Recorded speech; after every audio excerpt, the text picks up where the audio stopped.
Amigos y amigas del Arriero, estamos una vez más acá en La Mula, hemos vuelto a La Mula de nuevo, para presentar y conversar sobre una publicación que tiene que ver con un tema que tiene que ver con la historia política de América Latina, con la historia política del Perú, con la historia de las ideas y con la historia de la transformación de nuestras sociedades en el siglo XX. Me refiero al libro Los viajes latinoamericanos de la reforma universitaria. Uno de los procesos más fascinantes, creo yo, de las primeras décadas del siglo XX, sobre todo la segunda, que en el Perú parece olvidado, faltan un par de años para nuestro centenario, pero que en Argentina han estado celebrando y recordando justamente en el año que acaba de terminar, en el año 18. Y vamos a conversar sobre este tema y sobre este libro con Martín Vergel, que es historiador argentino, profesor de la Universidad de Buenos Aires y de San Martín. La Universidad de San Martín, sí. La Universidad de San Martín, y que es el coordinador, el editor un poco de este libro, ¿no? Que ha sido publicado por la Universidad Nacional de Rosario, de Argentina. Martín, mucha gente que seguramente cuando dice reforma universitaria, ¿qué está pensando ahora en que estamos con la SUNEDU, que es la superintendencia de las universidades nuevas? Pero ¿por qué fue tan importante, por qué es tan importante la reforma universitaria? ¿Por qué hay que recordar a la reforma universitaria y a sus personajes? Yo diría que uno tiene dos vías de entrada fundamentales al proceso de la reforma universitaria, que estalla efectivamente en 1918, a mediados de 1918 en Córdoba, y esas dos perspectivas son ambas importantes. Una es de carácter institucional. La reforma realmente sienta las bases de las universidades modernas en América Latina, en Argentina en principio y en América Latina a continuación, porque realmente transforma en un sentido democratizador a las universidades, da protagonismo estudiantil en el gobierno de ellas, digamos que abre... De alguna manera cosas que siguen vigentes. Sí, sí, absolutamente. Nuestras universidades públicas de masas que tenemos hoy, San Marcos, la Universidad de Buenos Aires, la UNAM, etcétera, son hijas de ese proceso de apertura. Recordemos que las universidades antes del proceso de reforma universitaria eran espacios bastante cerrados, vinculados a sectores sociales privilegiados, a las élites, a las llamadas oligarquías de cada uno de los países. Y la reforma es resultado de un proceso de incorporación de nuevos sectores sociales y, a partir de eso, de democratización. Ese es un aspecto de la historia de la reforma, pero además de eso, y es en esta segunda vertiente donde ubico mis trabajos y digamos, hay toda una serie de trabajos que se ubican en esta segunda perspectiva, la reforma fue un proceso intelectual y político de suma importancia. Yo diría que es de los procesos intelectuales y políticos surgidos en América Latina que tuvo una expansión mayor y un alcance mayor, al punto que surgido en 1918 en Córdoba, aunque había antecedentes, incluso aquí mismo en el Perú y en Uruguay, etcétera, en una serie de lugares, pero después de 1918 llega a virtualmente en algún grado la totalidad de universidades de América Latina, en algún grado u otro, e incluso de fuera de América Latina. Entonces, hay pocos procesos político-culturales latinoamericanos que hayan tenido tal capacidad de expansión. Claro, una cosa que llama la atención en los varios trabajos donde se repasan a personajes, algunos muy conocidos en el Perú, allá de la Torre se convirtió luego en el principal político del siglo XX, el político más importante quizás del siglo XX, pero otros personajes como Vasconcelos en México, Mella en Cuba, o incluso personajes que uno no vincula con la reforma universitaria como Gabriela Mistral, pero aparece también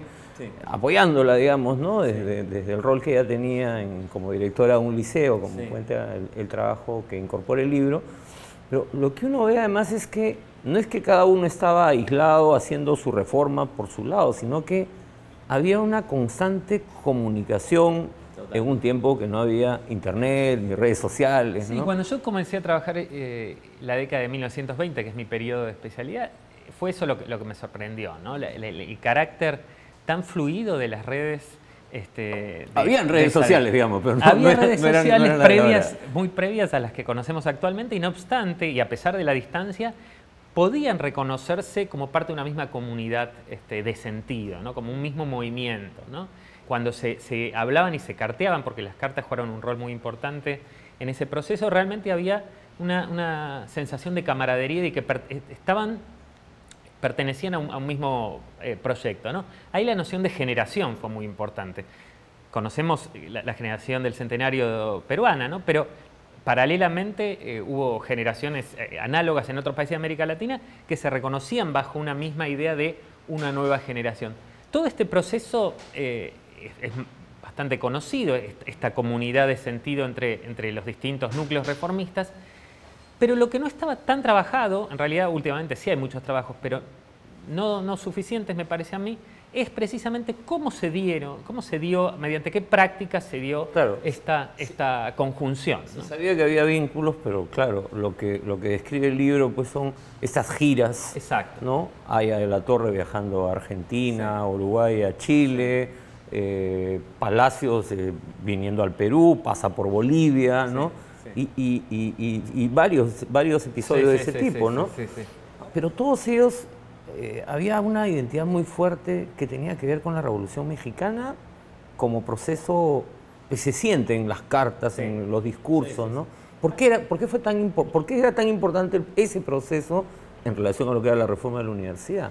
Bueno, hay una serie de hitos que realmente sí son recibidos por el conjunto de figuras de la reforma universitaria, o prácticamente todos.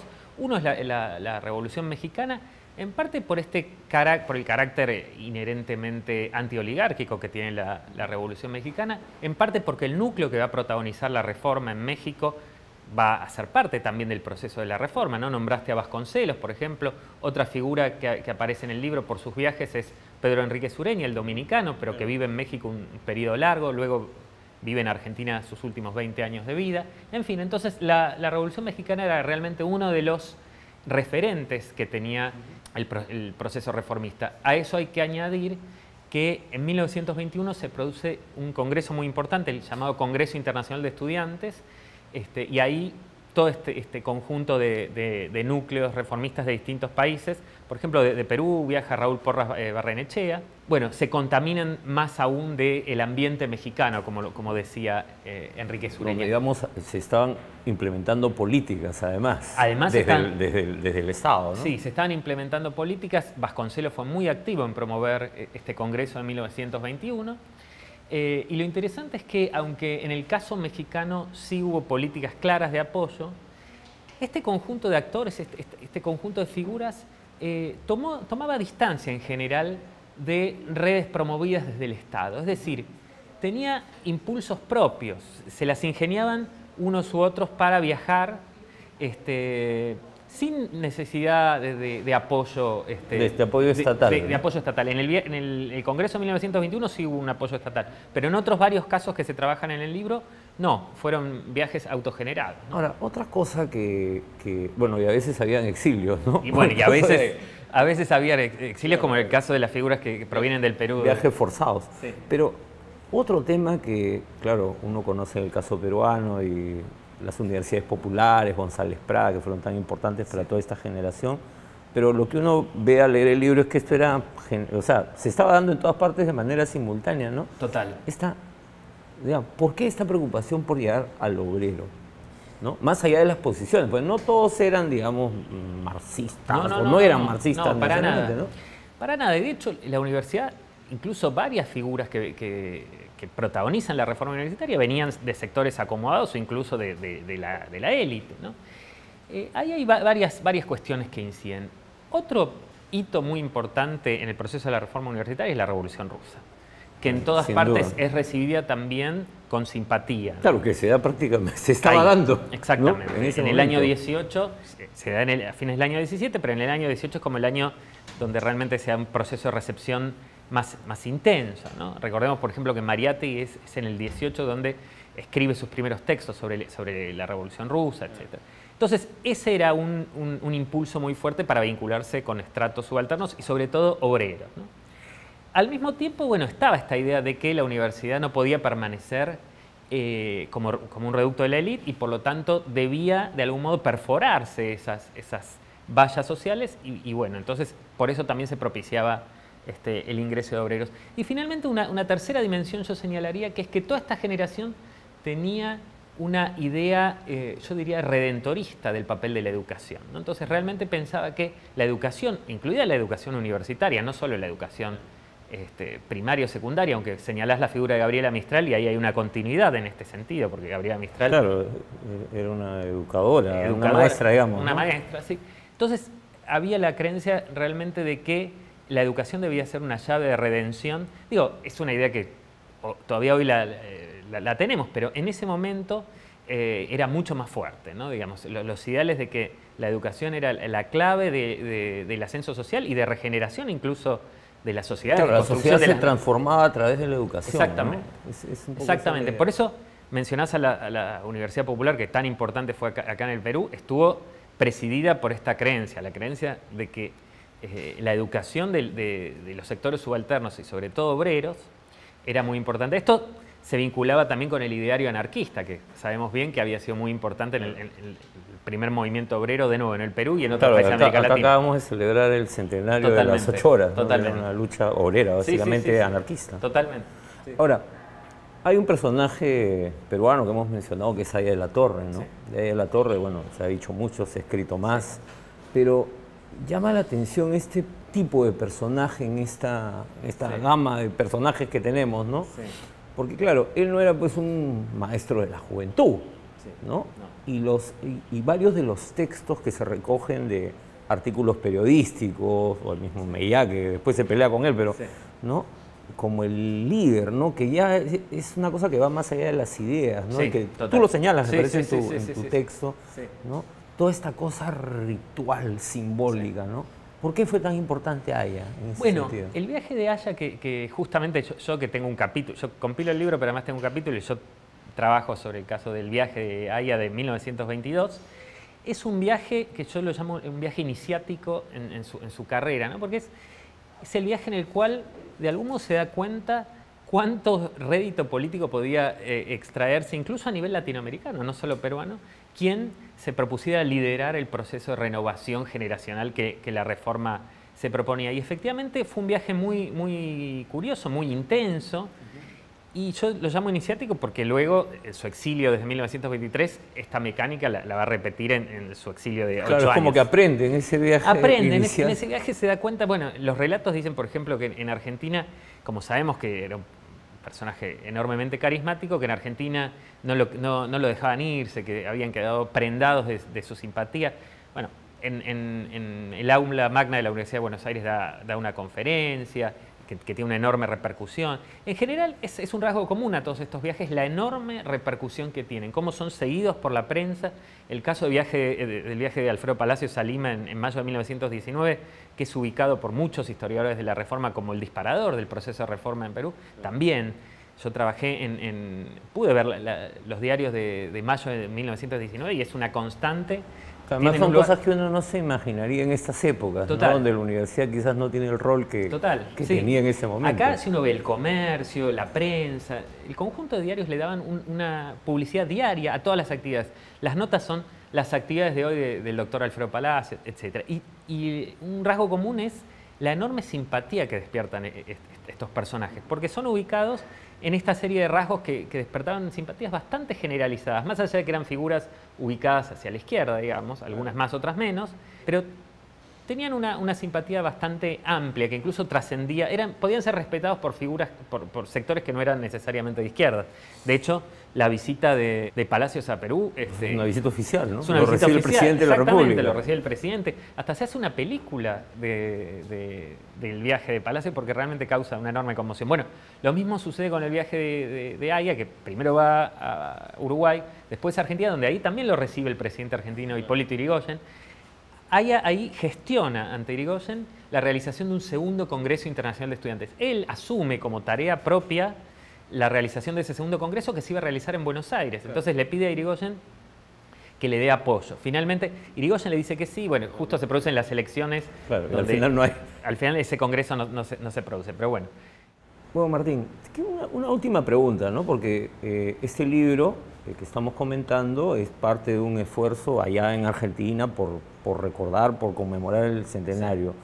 Tú estás en vínculo con académicos peruanos, historiadores peruanos que también estudian la época, ¿no?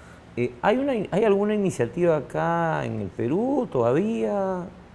Bueno. ¿O qué hay que hacer, digamos? Porque sí, vale la pena recordar a ese momento, digamos. Yo creo que sí, que por supuesto que vale la pena. Como vos mencionaste, el año 19 es riquísimo en la historia peruana, la historia latinoamericana y mundial, ¿no? Digo, se acaban de cumplir 100 años del asesinato de Rosa Luxemburgo, está la revolución espartaquista, en fin, en Argentina está la Semana Trágica, es un año riquísimo. El inicio del gobierno de Leguía también. El inicio del gobierno de Leguía, todos los sucesos tan importantes, lo de la semana, lo de la jornada de 8 horas, en fin, es un año muy intenso. Comienza el viaje de Mariátegui, en fin, hay un conjunto de circunstancias muy ricas. Entonces, la verdad que es un año a explorar, ¿no? Digo, los centenarios tienen esa cosa ritual un poco a veces no tan interesante de esperar a la fecha para... Pero bueno, también son una oportunidad de revisitar. Y en ese sentido yo creo que no solo 1919, sino todos los años que se vienen de aquí en adelante son años muy interesantes para echar una mirada retrospectiva. Recientemente salió un libro compilado por Paulo Drinot que revisita el oncenio de Leguía, ¿no? Un periodo también, sabemos, crucial en la historia peruana contemporánea. Bueno, digo, si quisiéramos tomar esta cuestión de los centenarios, toda la década del 1920 nos ofrece oportunidades, excusas, si queremos. Además nosotros tenemos acá el bicentenario, porque nosotros celebramos después. Los bicentenarios, pero si queremos seguir con la reforma, el año de creación de la Universidad Popular, que es enero de 1921, en fin. Luego la creación del APRA, a mitad de la década del 20, en fin. Entonces, si queremos, tenemos un amplio menú de cosas para echar una mirada hacia atrás. Muy bien, y seguramente te vamos a tener nuevamente en el Perú. Ojalá. Para conversar sobre los apasionantes años 20. Amigos y amigas, gracias Martín. No, por favor. Hemos estado conversando con Martín Vergel, historiador argentino, que nos ha traído el libro Los viajes latinoamericanos de la reforma universitaria, un proceso que transformó esta región y que vale la pena recordar en estos tiempos donde andamos tan desmemoriados. Nos vemos.